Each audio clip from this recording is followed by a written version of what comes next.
single, Marco, is that right? Every single, Pete? Every single target. And it was, I guess, on a scale of 0 to 10, they say it was about a 15. That's how successful it was. That's how lethal it was, a word they like to use nowadays. But it was an amazing, well-organized attack that people in this country want to do for 24 years. You know, when we had the pilots in last week, they were saying, sir, we've been practicing this for 24 years, meaning people, not them, but other people that are a little older now. But they too, and you were the one that let us do it. But we've been practicing it 3 to 4 times a year for 22, 24 years, because they always knew they had to stop Iran from doing what they were doing, which is trying to come up with a nuclear weapon, a nuclear bomb. And we did it very successfully. And we make the best equipment, the best missiles, the best of everything. The European nations know that. And we've made a deal today, and I'm going to have Mark speak about it, but we've made a deal today where we are going to be sending them weapons and they're going to be paying for them. The United States will not be having any payment made. We are not buying it, but we will manufacture it and they're going to be paying for it. Our last meeting of a month ago was very successful in that they agreed to 5%, which is more than $1 trillion a year, so they have a lot of money. And these are wealthy nations. They have a lot of money, and they want to do it. They feel very strongly about it, and we feel strongly about it, too. But we're in for a lot of money, and we don't want to do anymore, and we can't. But we make the best, and we're going to be sending the best to NATO, and in some cases to maybe, at Mark's suggestion, if we go to Germany, where they're going to send early on missiles, and they'll be replaced, and NATO is going to take care of it. It's going to be coordinated by NATO, and they're going to work very much with Matt Whitaker, who's right here, who's a great ambassador, and Matt's going to be coordinated. You better do a good job, Matt. I will. But Matt's going to coordinate. He's a very talented guy. He's going to coordinate everything. So in a nutshell, we're going to make top-of-the-line weapons, and they'll be sent to NATO. NATO may choose to have certain of them sent to other countries where we can get a little additional speed, where the country will release something and it'll be mostly in the form of a replacement.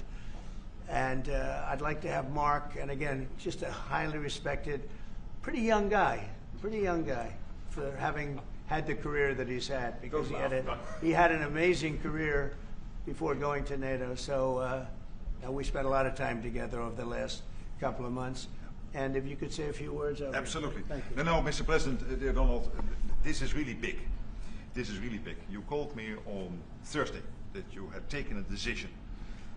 And the decision is that you want Ukraine what it needs to have to maintain, to be able to defend itself against Russia, but you don't want the Europeans to pay for it, which is totally logical.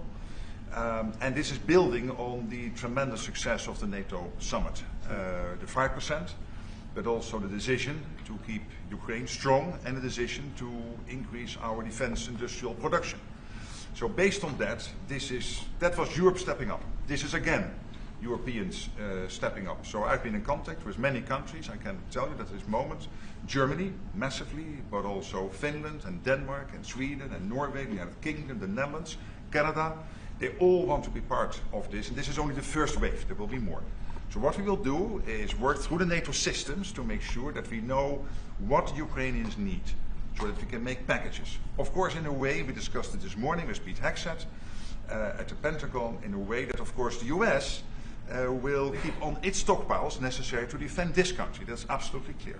But it will mean that Ukraine can get its hands on really massive numbers of military equipment, both for air defense, but also missiles, ammunition, etc., etc. So if I was Vladimir Putin today and hear you speaking about what you are planning to do in 50 days, and this announcement, I would reconsider whether I should not take negotiations about Ukraine more seriously than I was doing at the moment, if I was Vladimir Putin. But when I'm Ukraine, I think this is really great news for them. So I really want to thank you for that, and it means the Europeans paying for it. And again, I mentioned all these countries, we will deal with that. And exactly as you said, it might also mean that countries will move equipment fast into Ukraine, and then the US later backfilling it because speed is of the essence here. So really, thank you. This is important. You did a great job. It's a really great job. We've been very successful in settling wars. You have India, Pakistan. You have Rwanda and the Congo. That was going on for 30 years. India, by the way, and Pakistan would have been a nuclear war within another week, the way that was going. That was going very badly. And we did that through trade. I said, we're not going to talk to you about trade unless you get this thing settled. And they did. And they were both great leaders. And they were great. But Rwanda and the Congo, that was going on for 30 years. And at least 7 million people killed, and killed with a lot of pretty rough weapons like machetes, heads chopped off, going on for many years. You couldn't even get near the countries. Nobody wanted to get near. It's so frightening. And we got that one solved. Serbia, Kosovo, got that solved. That was going to be one that was going to happen. And again, that was something I use. I use trade for a lot of things, but it's great for settling wars. That was really very important. We're working, Marco's working very hard with everybody here on the Strip, the Gaza Strip. I call it the Gaza Strip, one of the worst real estate deals ever made. They gave up the oceanfront property, one of the worst deals ever made. But it was supposed to bring peace, and it didn't bring peace. It brought the opposite. But we're doing pretty well on Gaza. Steve Witkoff is here, and I think we could have something fairly soon to talk about. And we solved other one. One that we just seem to have, Armenia and Azerbaijan. It looks like that's going to come to a conclusion, successful conclusion. We worked on Egypt with a next-door neighbor who is a good neighbor. They're friends of mine, but they happened to build a dam which closed up water going into a thing called the Nile. I think if I'm Egypt, I want to have water in the Nile, and we're working on that one. It's a problem, but it's going to get solved. They built one of the biggest dams in the world, a little bit outside of Egypt. You know about that? You've been hearing about that one. And that turned out to be a big problem. I don't know. I think the United States funded the dam. I don't know why they didn't solve the problem before they built the dam. But it's nice when the Nile River has water. It's a very important source of income and life. It's the life of Egypt. And to take that away is pretty incredible. But we think we're going to have that solved very quickly. So we do good. The only one we haven't been able to get to yet is Russia. I'm not happy. And I will tell you that Ukraine wants to do something. Again, it's a war that should have never started. If I were president, it never would have happened. I used to speak to President Putin about it a lot. It was the apple of his eye. But once I saw what was going on, I said, they're going to have a war here. I was outside. The election was rigged. And I was outside looking in. And I said, that thing's going to be a war. Couldn't believe it. Because what Biden said was the exact opposite of what should have been said. And it started, and it's a real mess. We're losing, I guess they're losing 5,000 or 6,000 people a day. It's actually now more. I was saying 5,000 a day. It's actually more now. Mostly soldiers, but a lot of people in cities and towns that are getting blown up too. It's a horrible war, and it should be stopped. And so if it's not done, if we don't have an agreement in 50 days, that's what we're doing. Secondary tariffs, and they're biting. And I hope we don't get to the point where we do, but I've been hearing so much talk. It's all talk. It's all talk, and then missiles go into Kiev and kill 60 people. It's got to stop. It's got to stop. But the purpose of this is to say that this is a very big deal we've made. This is billions of dollars worth of military equipment is going to be purchased from the United States, going to NATO, etc. And that's going to be quickly distributed to the battlefield. Ukraine will take it up. And, say what you want about Ukraine. When the war started, they had no chance. And they still would have had no chance if the equipment, they had the best equipment. Because we do make the best planes and missiles, and we make the best military equipment in the world by far. And we have new things coming out that are beyond belief. And I'm very excited about the Golden Dome. It's going to give us very strong protection. We've already started that. But they had courage, because somebody has to use that equipment. And they fought with tremendous courage, and they continue to fight with tremendous courage. But they don't have, they're losing on equipment, and Russia's really taken a very positive, very strong, I mean, what they've done the last couple of weeks. Without military reasons. So what they are doing is 700 drones a day, missiles, bombing cities. This is not because of military goals. It is just creating panic, keeping people out of their sleeps, hitting towns. It's really terrible, and it is meaning a lot of people lose their lives, but also the infrastructure, whole cities being they're destroyed. wiping out the electric. It's going to take years to rebuild it. That's going to be the next problem. Because, but that's going to take a long time. Cities, many of the cities are knocked down to the ground. Many of the people have left, but many have stayed. I don't know. They actually stay. Most have stayed. Actually, it's incredible that they stay, and knowing that a missile could be hitting your apartment house, and your apartment house that you're sitting in could collapse on top of you.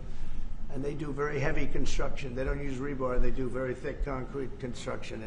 Those are heavy buildings, big buildings. And heavy buildings, and they collapse like they're made out of paper. It's unbelievable to see this happening with people, so many people being killed. So we think we're going to make progress, and we hope we're going to make progress. In the meantime, we're going to get you good service on what you need. And we really became friendly with NATO this last meeting. You know, we went from 2% to 5%, which everyone said was not even a possibility. They weren't paying 2%. Many of them were paying much less than 2%. But even those, since you became president, all committed to the 2% before the summit. And now collectively we committed to the 5%. That's right. They did. They've been very good. And I think I made a lot of friends over there. We had a couple of days of very intensive talks. And they're great people. They're leaders of countries. Leaders of countries. Many of them great countries, some of them smaller countries, but for the most part, I'd say very solid, strong countries, and very successful. Some of them are among the most successful countries in the world. So that's the story. We hope that's going to have an impact on Vladimir Putin, and we hope it's going to have an impact on Ukraine also. We want to make sure that Ukraine does what they have to do. All of a sudden they may feel emboldened, and maybe they don't want. You know, this is a very difficult situation. Ukraine wants a peace deal. I think so. And they will stay committed to that. There's no doubt they want this. But the Russians have to become serious. They have to continue to want it, though. Yeah, I agree. You and I will make sure of that. All of a sudden they get no. You and I will make sure of that. We'll make sure. I feel confident that they will do what has to be done. Plus, we have certain parameters that both sides know, and we already know what should be done. So I think that's going to be it's going to be very strong. We want everlasting peace. Any questions, please? Yes. Thank you, Mr. President. What was the tipping point for you in making this decision? Was it a conversation with President Putin? Was it a piece of intelligence? And why are you giving 50 more days? I think I think it's a very short period of time. I think, don't forget, I've just really been involved in this for not very long, and it wasn't initial focus. This is a Biden war. This is a Democrat war, not a Republican or Trump war. This is a war that would have never happened. It shouldn't have happened. A lot of people being killed. When the final numbers come in, you're going to see a lot more people are being killed in this war than you think, than you've been writing about. It's a very deadly war. They're all bad, but this is a very deadly war. The numbers are going to be far greater. When an apartment house comes down, and they say 2 people were slightly injured. No, many people were killed. And those numbers will be at some point accurately reported. So far, they're not. It's a deadly war. I think that you're just going to see. I think you're going to see strong movement. I hope so. I hope so. You know, the secondary tariffs are very, very powerful. What about the tariffs that the Republicans in the House and the Senate have read? Yeah, 500%. sure. Why are you doing 100%? Well, the Republicans are moving very strongly in the Senate, giving us total control of it. But I'm not sure we need it, but it's certainly good that they're doing it. And Lindsey Graham's working hard. The whole John Thune, all of them, they're all working hard. And they're in coordination with Mike Johnson, Speaker in the House. And I think they've actually crafted a pretty good piece of legislation. It's probably going to pass very easily. And that includes Democrats. And there's some little tweaks. But I don't want to say I don't need it because I don't want them to waste their time. It could be very useful. We'll have to see. But we can do we can do secondary. We're probably talking about 100% or something like that. We can do secondary. We can do secondary tariffs without the Senate, without the House. But what they're crafting also could be very good. So are you suggesting then that the Congress should move forward with those sanctions, the 500%, and that your 100 would be a separate additional package? Yeah, I mean, the 500 is, sort of meaningless after a while, because at a certain point it doesn't matter. It's not going to be, it's 100. 100 is going to serve the same function. But, yeah, I have it at 100%. They may have it, I don't know what they're going to end up with. They may have it at 100 too. They may have it at 500. But they're doing some good work in the House, and I think in the House and the Senate. And as you know, they're coordinated, and they can have it done quickly. They said they'll have it as quickly as I need it. So we'll see. We're talking to them. In fact, John Thune's coming over later on to talk. Yeah, he's gonna come over and talk. Mr. President, isn't it your view that Vladimir Putin mischaracterized his dedication? What?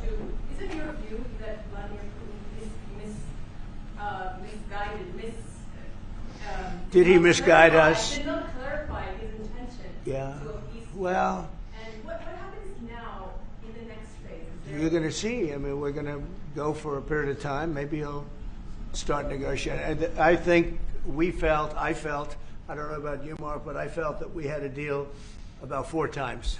Mm-hmm.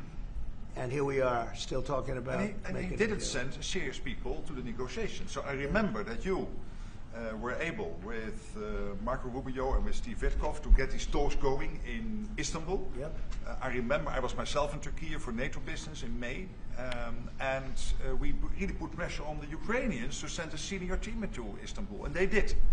But then the Russians came up with this historian explaining history of Russia since 1250. We thought, and I thought, we should have had a deal done a long time ago. But it just keeps going on and on and on, and every night people are dying. A lot of people, a lot of Russian soldiers are dying, by the way, and a lot of Ukrainian soldiers too. But a lot of Russian soldiers are dying. 100,000 Russian soldiers since 1st of January.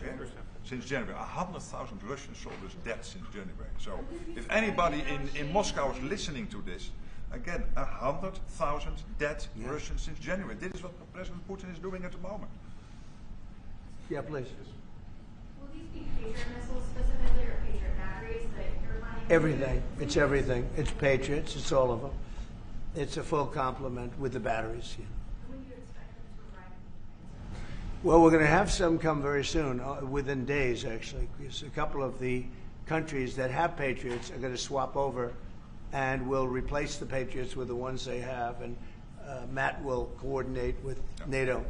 But so it's going to be, they're going to start arriving very soon. And this afternoon, Boris Pistorius, the German defense minister, is visiting Pete Hegseth, the Secretary of Defense, and we'll discuss also, I think, on this whole Patriot thing. Norway is involved, so that's on the Patriots, but this whole deal is also about missiles, about ammunition, so it's broader than Patriots.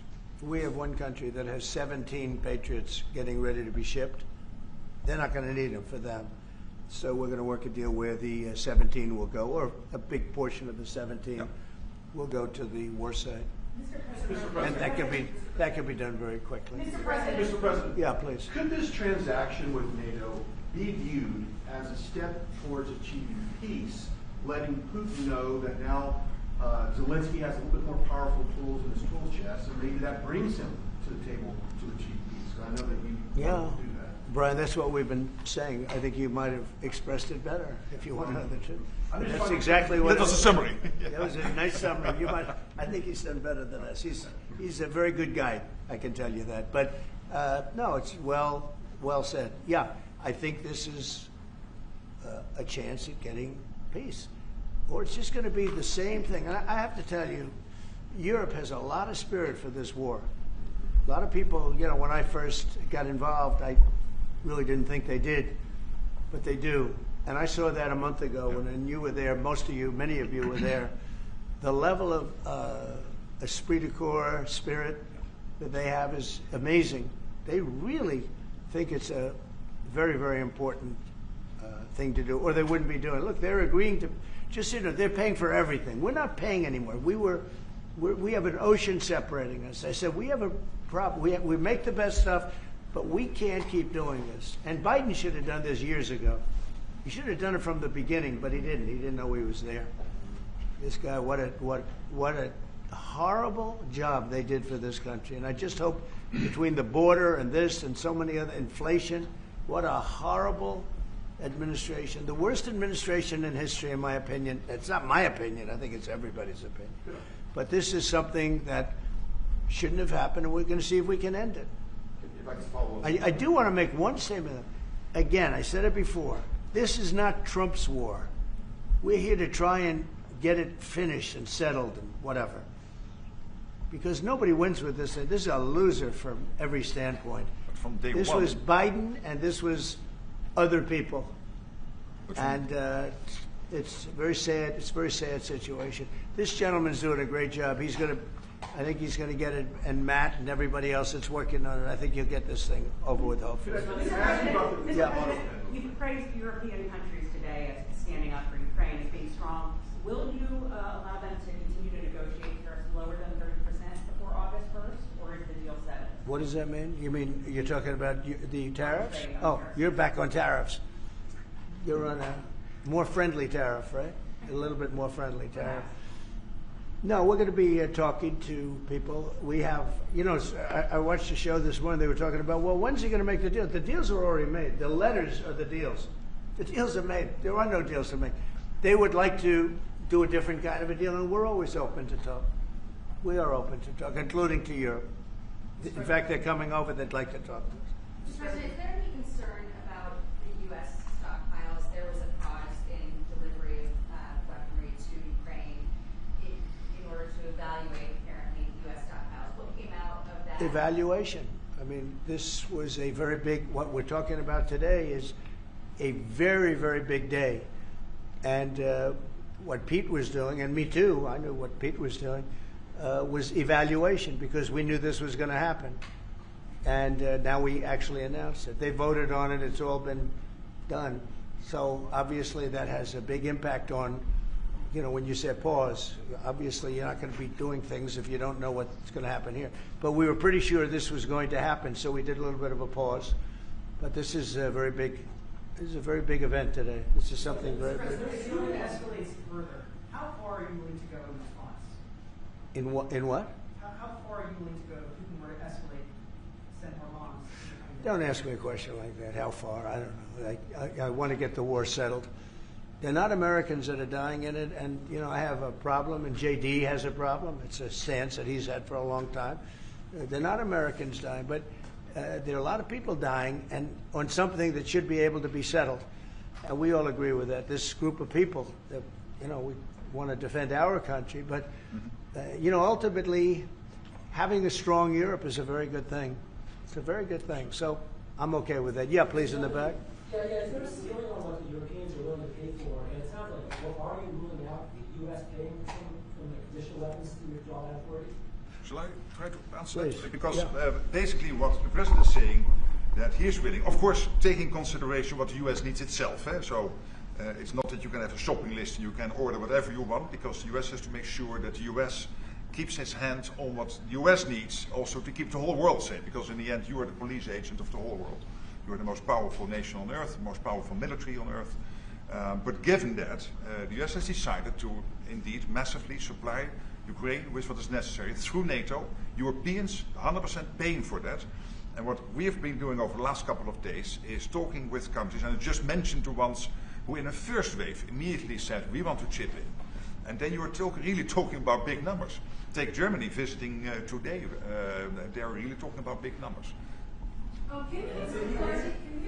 I will say that I spoke with Germany, spoke with most of the larger countries, and they are really enthusiastic about this. They want to, and you know, they're willing to go very far. I will tell you, you know, as per your question, how far would I go? They want to go very far. They don't want this to happen. That's why I think from Putin's standpoint, it would really be good. He gets the country, his economy is doing very poorly, and he's got to get his economy back. He's got to save his economy. He could save his country in a sense, but the economy can be destroyed. He's destroyed a lot of countries over the years. He wants to get that economy back. And, you know, he's got a great country for trading and other things. If they could use the assets instead of war, He's got some tremendous potential. That's what I would say. How did you deliver this news to Putin, sir? Say? How did you tell Putin this was coming? I speak to him a lot about getting this thing done. And I always hang up and say, well, that was a nice phone call. And then missiles are launched into Kiev or some other city. And I said, it's strange. And after that happens 3 or 4 times, you say, the talk doesn't mean anything. My conversations with him are always very pleasant. I say, isn't that a very lovely conversation? And then the missiles go off that night. I go home, I tell the First Lady, you know, I spoke to Vladimir today. We had a wonderful conversation. She said, oh, really? Another city was just hit. So it's like, look, he's, I don't want to say he's an assassin, but he's a tough guy. It's been proven over the years. He's fooled a lot of people. He fooled Bush. He fooled a lot of people. He fooled Clinton, Bush, Obama, Biden. He didn't fool me. But what I do say is that at a certain point, you know, ultimately talk doesn't talk. It's got to be action. It's got to be results. And I hope he does it. It's potentially such a great country to be wasting so many people on this and the money. And look at what's happened to his economy. Look at what's happened. So, And with the threat in 50 days, Yeah, the economy will be hit it's, very hard. I mean, look, I hope he's going to do it. He knows the deal. He knows what a fair deal is. If there is such a thing as a fair deal, there's no winners here. This is a loser. This is a loser. And I dealt with him from the beginning. It wouldn't have happened, but I will say Ukraine was the apple of his eye. We talk about it. It was the apple of his eye, but it wasn't going to happen. And he understood that. It wasn't going to happen. And then I noticed, after I was out, I noticed soldiers forming at the border. Yeah. And then I heard horrible, stupid things being said from the other side. And I said, they're really handling it very, very wrong. It's a shame. Yeah. Can I say Yeah, please. one thing, and that is about President Trump, because you came in office in January. On the 12th of February, you had your first phone call with Putin. I think you did exactly what I hoped you would do. That is breaking the deadlock, starting the conversation, because you have to test him. I know Putin very well from the days when I was Prime Minister in the Netherlands. You have to test him. And you did this, and you really gave him a chance to be serious, to get to the table, to start negotiations. Steve Witkoff, Marco Rubio, we all tried to help you. But you've now come to a point where you say, well, hey... We actually thought we had have to get probably serious. 4 times a deal. Yeah. I mean, you were called and you said, Yeah. this looks good. Yeah. And then the deal wouldn't happen because bombs would be thrown out that night and you'd say, we're not making any deals. It was like...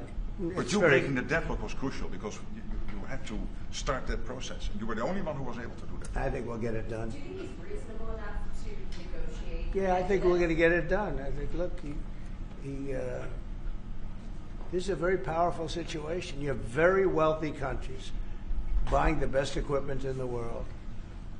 And we have the best equipment in the world. We make equipment like no other. You know, our submarines, nuclear submarines, are so powerful. They're the most powerful weapon ever built. And we have the best in the world they're 20 years behind, 25 years behind us. We have the greatest equipment anywhere in the world. I just hope we don't have to use it. Yeah, please. Thank you, Mr. President. On a separate topic here, President Biden, of all people, spoke to the New York Times over the weekend. He did not speak to them on the record during his time in office at all, but spoke to them recently. And he defended his use of the auto pen and said that he signed off on every decision. But at the same time, the Times reports that he did not individually approve each name for the categorical pardons that applied to large numbers of people. What are your take on that? Any new revelations from Well, I mean, you're talking about the auto pen. Look, the auto pen, I think, is maybe one of the biggest scandals that we've had in 50 to 100 years. This is a tremendous scandal. And I know the people on the other side of see that desk, that Resolute desk? Unfortunately, he used it before me. But, you know, we have our choice of 7 desks. They're all beautiful. But I chose the Resolute, and so did he, unfortunately.